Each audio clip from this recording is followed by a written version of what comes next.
አንዳንድ ጊዜ እውነቴን ነው የምነግራችሁ፣ መታችሁ የምትሉት ከጠፋችሁ ብትችሉ ዝም ብላችሁ የአባታችሁ ቤት አላለ ቁሙ፣ ዝም ብላችሁ እዚህ ገብታችሁ ራሱ። አንዳንድ ጊዜ ጭንቀት ይበዛና ቃላት ያጥርና ኃጢአት ይደራረብና አፍን መክፈት ያቅታል። ገብቶ ዝም ብሎ ቢቻል ማልቀስ ጥሩ ነው። እግዚአብሔር ከሺህ ቃላት አንድ ዘላላ እንባን ይወዳል። እዚህ ገብቶ ማልቀስ እና እግዚአብሔር እውነተኛ ረዳቴ ነው። ወረት የሌለው ትናንት ረድቶ ዛሬ ችል የማይል አፍ ላይ የሌለው በሌላ ፍቅር የማይወሰድ ወዳጅ የማይለውጥ ስንለወጥ የማይለወጥ አባት እግዚአብሔር ነው። ደግሞ የማይደክመው የማይሰለች ለሁሉም የሚበቃ አባት እግዚአብሔር ነው። እኔ ለምሳሌ አሁን እንዳንድ የቤተ ክርስቲያን መነኩሴ አሁን ለምሳሌ 3 ሰዎች ሊያነጋግሩ ቢፈልጉ 3 ሰዎች እንዳነጋገርኩ መሽቷል ደህና ደሩ ቤት። እግዚአብሔር ይህን ሁሉ ሰው በአንድ ጊዜ ይሰማል። ታዲያ እውነተኛ ረዳት አይደለም ነው? አንድን የቤተ ክርስቲያን አባት በጣም ትልቅ ሰው ቢሆን ሁልጊዜ ከሌሊቱ 6 ሰዓት ብትደውሉበት አንተ ስራ የለህም ስራ አትይዝም በዚህ ሰዓት ይደወላል ሊሉ አይችሉም? ይላሉ። እግዚአብሔር መንፈቀ ሌሊት ብንጠራው አለ። እግዚአብሔር ሊነጋ ሲል ብንጠራው አለ። እግዚአብሔር የትም ሆነን ብንጠራው አለ። ገደል ውስጥ ብንጠራው አለ። የረከሰ ቤት ውስጥ ሆነን ብንሰራው ምንድነው ሌሊት በምንጣፌ ላይ ሳለው ነፍሴ የወደደችውን ፈለግኩት ይላል መኃልየ ሰሎሞን ላይ። እና ይህን ምንጣፍ የሚለውን ሊቃውንት ተርጉሙ ይላሉ በኃጢአት አልጋ ውስጥ ተዘፍቄ ሳለው ፈጣሪዬን አሰብኩት። ውድቀት ውስጥ ሆነን ብንጠራው እግዚአብሔር ይሰማል። እግዚአብሔር እውነተኛ ረዳቴ ነው ያለው ለዚህ ነው። ምእመኔ ወቀርነ ሕይወቴ፣ የምታመንበት የሕይወቴ መመከቻ ቀንድ እግዚአብሔር ነው።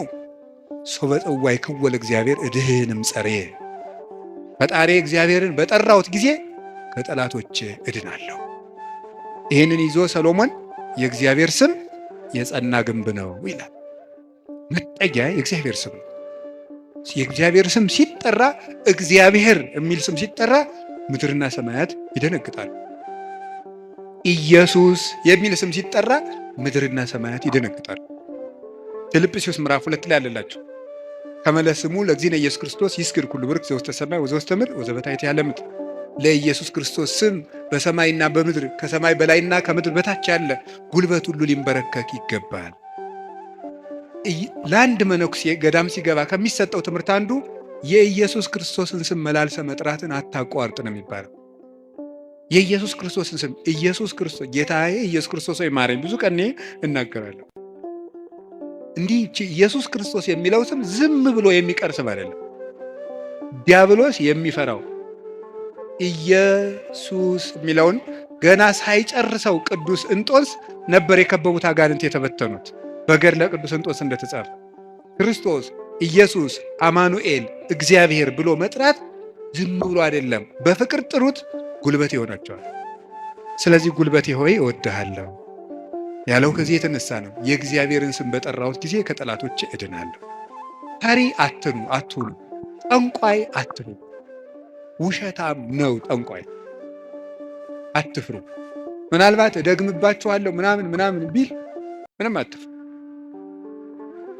አሁን ይሄ ድሮማ ምን ያደርገ ይሄ ጠንቋዩ ሁሉ ጨው በቂጣ ቅቤና በርበሬ አንድ ላይ ሆኖ በገጠር በነገራችሁ ላይ ጨው የሚባል በርበሬ ነው እና በጣም ይገርማል። እና በጨው እንጀራ በላው ካልክ ሳልት አይደለም እንትን ነው በርበሬ ነው። እና በጨውና በቅቤ የተቀብቶ ቂጣ ያንን ያዞሩና አጋንንቱ ምናምን ብለው ደጋሞ ቱቱቱቱ ብለው መንገድ ላይ በቃ እያማተበ መብላት ቄስ ተመስገን እያሉ በስመ አብ ወወልድ ግጥም አድርጎ የሰይጣን እንጀራ የለውም። ማን አባቱ ነው ለሰይጣን እንጀራ የሰጠ? ይቅርፋታም ድሃ ምንም የለው ማምላክ። ሰይጣን ደግሞ የት አባቱ ነው እንጀራ ያለው? ደግሞ እሱ መቼ የቆፈረውን መቼ የፈጠረውን እንጀራ ነው። እንጀራን ለሰይጣን አትስጡ፣ ለምንም አትስጡ። አትደንግጡ። በእስራኤል ላይ ጥንቆላ በያዕቆብ ላይ ሟርት አይሰራም አይደለም ነው የእግዚአብሔር መጽሐፍ እንደዚህ ነው። የእግዚአብሔር ስም የጸና ግንብ ነው። እኔ ሁልጊዜ እናገራለሁ፣ የካህናት ስልጠና ስሰጥ እናገራለሁ። ምናልባት ድግምት የሚችል ሰው ካለ ጀግና እለዋለሁ ይድገምብኝ ብዬ አውቃለሁ። አሁንም ይቻላል። እንደ ወንድ የሆነ ጀግና በዓለም አለ የተባለ ጠንቋይ ይድገምብኝ ብዬ አውቃለሁ። ይኸው አሁንም የምትሰሙ ካላችሁ ድገሙብኝ። እኔ በጌታችን በመድኃኒታችን በኢየሱስ ክርስቶስ ስም ፍጹም አምናለሁ።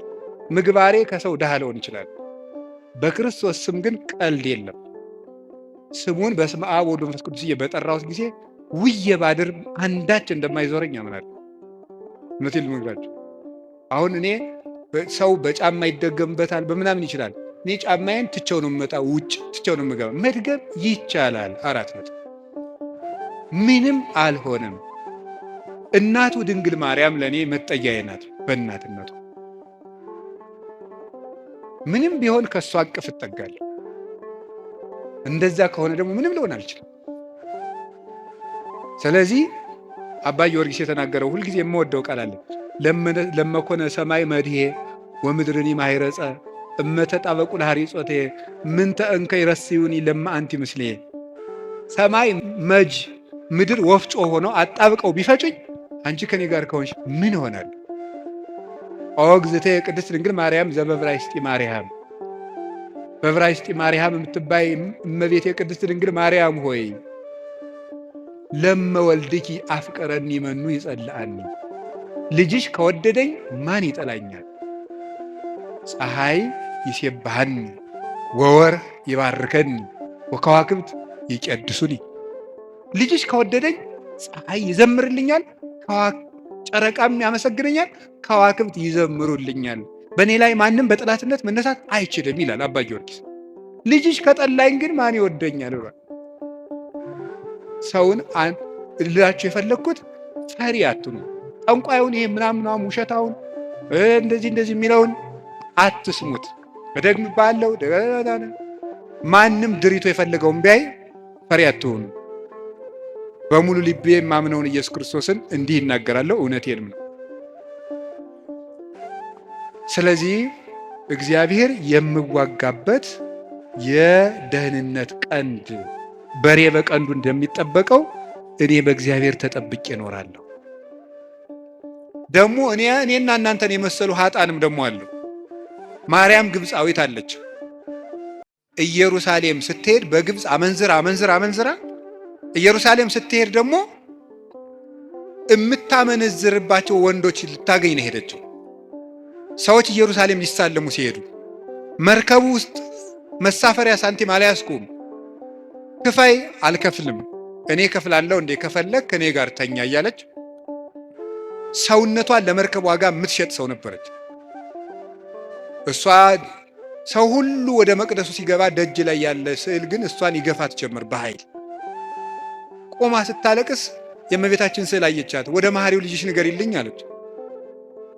ከዚያ በኋላ እንድትገባ ተፈቀደላት። ወደ ዮርዳኖስ ማዶ ሂጂ፣ በዚያም ለነፍስሽ ረፍት ታገኛለች። ሄደች። ቤተ መቅደስ ውስጥ ቤተክርስቲያን ለመግባት ቅጥሩን ለመግባት ጉልበት ያልነበራት ግብፃዊቷ ዘማዊቷ ማርያም ክርስቶስ በምሕረት እጁ ከነካት በኋላ ግን ምን ሆነ? ቅዱስ ዞሲማስ ሲይዝ ከመሬት 1 ክንድ ቆማ ስትጸልይ ነው ያገኘው። እንደዚች ያለችው ኃጣንም አቤቱ ጉልበቴ ሆይ እወድሃለሁ። አገርህን ከማሸነፍ ልማድን ማሸነፍ ይበልጣል።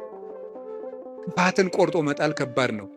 ሰንሰለትስ ወይ ቆርጠው ይጥሉታል፣ ወይ ፈልቅቀው ይጥሉታል፣ ወይም ደግሞ ያሰሩ ሰዎች ተመልሰው በሌላ ቀን ይፈቱታል። የኃጢአት ሰንሰለትን ግን እግዚአብሔር ካረዳን መፍታት አይቻልም። እና ለዚህ ነው ቅዱስ ዳዊት ጉልበቴ ሆይ እወድሃለሁ ያለው።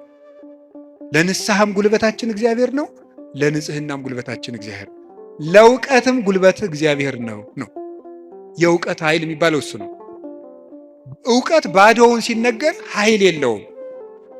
አንዳንድ ጊዜ ይህንን እኔም አስባለሁ። እውነት ለመናገር መቼስ ተያይዘን ከምንጠፋ አንዳችን ተናጋሪ አንዳችን ሰሚያን እንተጋገዝ ተብሎ ነው እንጂ እውነት ለመናገር እኔን የመሰለ ሰው እዚህ ቆሞ መስበክ አልነበረበትም። መስበክ ያለባቸው እንደነ ቅዱስ ዮሐንስ አፈወርቅ ያሉ ቅዱሳን መምህራን ነበሩ። ፍጹም አባት ነበር መስበክ የነበረበት። ቅዱስ ባስልዮስ ዘቂሳርያ ሲያስተምር ካንደበቱ የሚወጣው የእግዚአብሔር ቃል እንደ እሳት ላንቃ እየተቆረጠ በምዕመናን ትከሻ ላይ ሲያርፍ ይታይ ነበር።